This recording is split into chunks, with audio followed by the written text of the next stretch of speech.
I welcome you to my home. Do come in, have a seat. I have something here to relax you. I think you'll find it quite a treat. If you find me sounding insane, it's just the absinthe talking.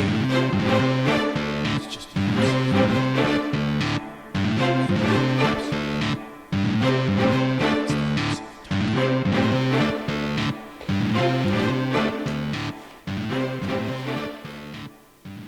Well, welcome to a special and hopefully fun episode of ITAT.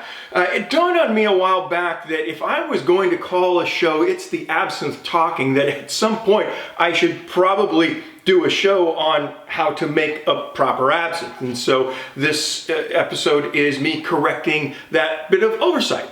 And the focus of this isn't necessarily going to be on the grand fountains and all of that. If you have a grand fountain and an absinthe set, the chances are pretty good that the only reason you're tuned in here is morbid curiosity. And so this is going to be geared more towards those first time folks that maybe have a bottle of absinthe sitting on the shelf that they'd like to try, or they're at a bar somewhere and they happen to see a bottle of absinthe up there, or they see it listed on the menu. We're seeing that more and more, that establishments are listing them on their spirits menus. So this is also going to hopefully help some of the bartenders out there that cringe every time they think about somebody ordering an absinthe, because you're thinking, oh no, it's going to be this elaborate thing or it's time consuming. So I want to show folks how to do this with stuff they might just have at home, or bartenders with things that they might just kind of have around.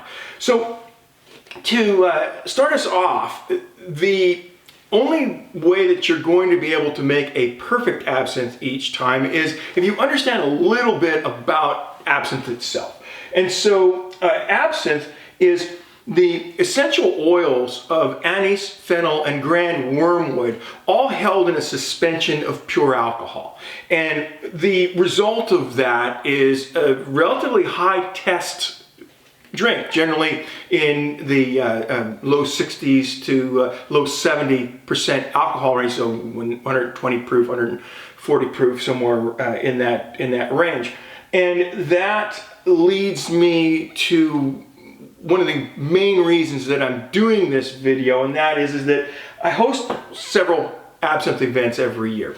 And one common theme that I get is people will come up to me early on and like, oh, I don't like absinthe, so I've had it before. Oh, okay, I'll understand. So I'm thinking, oh no, they just don't like good and plenty candy, which is an excellent way to quickly determine whether or not you're going to enjoy absinthe. If you don't like good and plenty candy, if you don't like licorice, this is probably not going to be your thing. So the evening goes on, they see the elaborate setup, they see me preparing absinthe for people. People seem to be enjoying it. And then later they come to me and they say, oh, let me try one of those. That's not the way I had it. Oh, well, how did you have it? Oh, well, a bartender poured me a shot. So obviously those that are familiar with absinthe have just made a collective cringe, thinking that this poor person, that's the way that they were introduced to absinthe. Well, not only is absinthe very, very strong with just the alcohol content itself, but because of the way that it's made, because it's made by extracting these essential oils from the plants, that it is somewhat oily, and you have to add water to bring these oils back out of suspension, or it's just going to be impalatable. So to start off with, this is Kubler. There are a couple other absinthes that are what are referred to as white absinthes. In other words, the only thing they contain are the anise, the fennel, and the grand wormwood. The clandestine, this bottle's empty for a reason. This is also an excellent white absinthe. These are wonderful absinthes to use for people who've never had it before. So if you've never had it before and you want to try some, I would highly recommend Kubler or Le Clandestine or one of the other white absinthes. And by white absinthe, it's just that. It doesn't have that green tinge to it that is normally associated with absinthe. It's clear. And the reason for that is that it doesn't have any other added flavor profiles. Now, what absinthers will do, the manufacturers, they will try and take ownership of a particular label. And the way they do that is by adding things later. And they add them in just like by putting them in a giant tea bag. And then they take the white absinthe and they soak this other material, whatever it is that they want to bring the flavors out of, and then that will then become their absinthe. Now, obviously, the higher the alcohol content you have when you bring the thing over, the more of these other oils and botanicals it will be able to absorb. So the result is that you're looking at a good absinthe will generally between low 60 and very low 70% alcohol, and that will generally be able to tell you that the manufacturer knew what they were doing. But in the exact same way that somebody might not like a stout beer but enjoys beer, people might not enjoy something like St. George or Absello, something that has very bold flavor profiles to them. It's not that those were bad absinthes. I actually love the St. George, but it was percolated in a brandy barrel. And so this high alcohol content absinthe was placed in a brandy barrel and it drew all of those flavors out. And they're not flavors that one usually associates with absinthe. And so, again, back to my recommendation of using a white absinthe, like a Kubler. It's relatively easy to get. Okay, so the oils. Now that we understand a little bit about what absinthe is, now the enjoyment of the drink and making one that's perfect every time, it all comes down to how you get those oils back out of suspension. They want to remain soluble in the alcohol, but they are insoluble in water. The colder the water is when it goes in, the quicker the absinthe will release those oils in what's called a louche or bloom. And we'll see that here in just a second. So, what do you have available to you? Obviously, as we discussed before, you're probably not going to have some grand absinthe fountain thing sitting around in your house. You're going to have glasses. You're going to have maybe a pitcher, hopefully, and it's a regular spoon. So we're going to go ahead and go over how to do this. Now, I wouldn't recommend using a cut glass for this, and that'll become obvious in a minute, because when we try and bring those oils back out of suspension, the reason why you want to drip or pour very slowly the cold water into the absinthe is because you don't want to disturb it too much. You want to be able to see the surface, and you want to be able to see as those oils wind up being released from the absinthe. And you'll get to a critical point where that line of oil is just very, very, very thin. And if you can't see that, if you can't see that line develop and stop just before that line disappears, then you've added too much water. So, bartenders. Again, we talked a little bit before, you probably cringe every time somebody says, oh, I think I'll try one of these absinthe things. And because then it's, it's going to be something that's involved, it's difficult to do. So I'm going to swing the camera around here so you can take a look. I would be overjoyed if you presented me with a kit that you pour 1.5 ounces of the absinthe into a glass and then present me with a shot glass with 1 or 2 sugar cubes in it and a pitcher of ice water. And then you can go about your business. I guarantee a fat tip, because that's a fantastic way to serve somebody an absinthe. And now here, let's go ahead and have a look at why.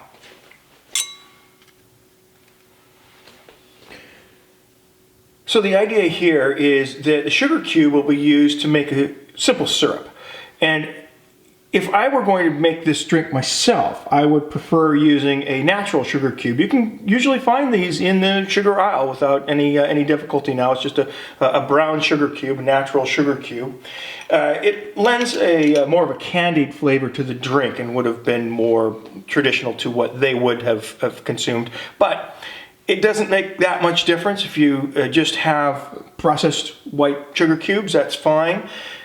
Even if you were to just put a simple syrup in here, I suppose that would be fine as well. But as a bartender, if you would just add that and then tell them to add this first to sweeten it to taste as soon as the sugar has melted, I would be delighted to have it served to me in that way. Now, this is where we start talking about making a perfect absinthe, though. So if you're a bartender, you can now do this and move on to something else while the sugar dissolves, leaving them to have a conversation. Heaven forbid. This enjoyment of absinthe, it harkens back to a time that was more social. People would gather and have an absinthe or 3 after work. And this, to me, is the allure of what makes absinthe so special, is it forces us to take our time, bring ourselves back to that. Now, this is one way that you can sweeten the drink, to create a syrup in that way. The other is obviously by using an absinthe spoon, but most of us don't have absinthe spoons sitting around. If you're a bartending god, you probably do. But if you have that bottle of absinthe up on the shelf that you've been dying to try and you don't have an absinthe spoon, you can use a regular spoon and then use a rubber band or a hair tie or even a piece of ducting tape. And the idea here is you don't want the spoon to slide in with it full of sugar and granulated granules to then sit there and just deposit themselves on the bottom. So add your sugar to the spoon, and you want to wet the sugar and leave it sit in the spoon to dissolve. All right. And now you want to add the water to the spoon, not to the sugar. And you do it very slowly because you don't want to disturb the surface of the water too much. Now what you'll see happening now is called the louche, or the bloom, where the absinthe becomes immediately cloudy. Now, depending on how sweet you want this, you slow down. You let the sugar dissolve. And so now what you'll see here is, again, that's coming apart. What you don't want is you don't want to agitate this to the point where you have a lot of granules in the bottom of the absinthe. They don't usually finish dissolving. So we continue. Now, you'll see also that you have a line forming on the surface. Those are the oils, the anise, the fennel, and the grand wormwood, being forced out of suspension by the water. As we slowly add water, that line becomes smaller and smaller and thinner. And what you want to do is you want to add water right up until that line becomes pencil thin.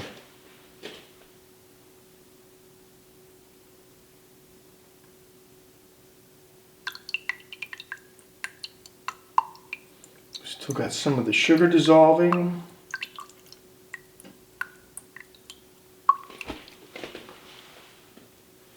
Almost there.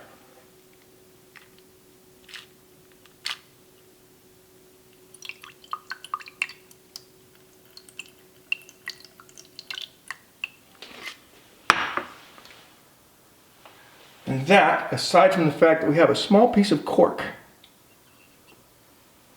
That is a perfect absinthe.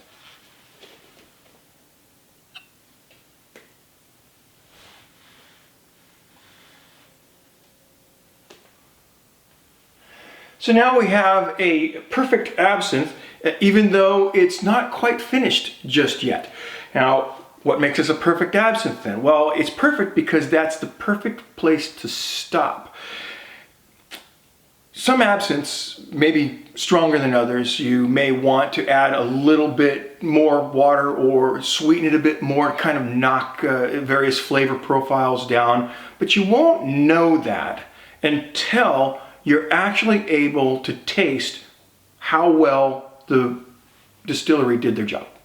So you stop when you have that very thin line of the oils. You've drawn enough of the alcohol out. The alcohol now is in the water, largely. And you're now able to get a good taste of exactly what the flavor profile is in the absinthe.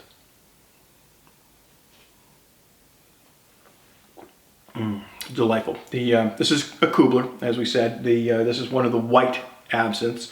All there is anise, fennel, and grand wormwood. If you don't like this, you're not going to like absinthe. This is basically in its purest form.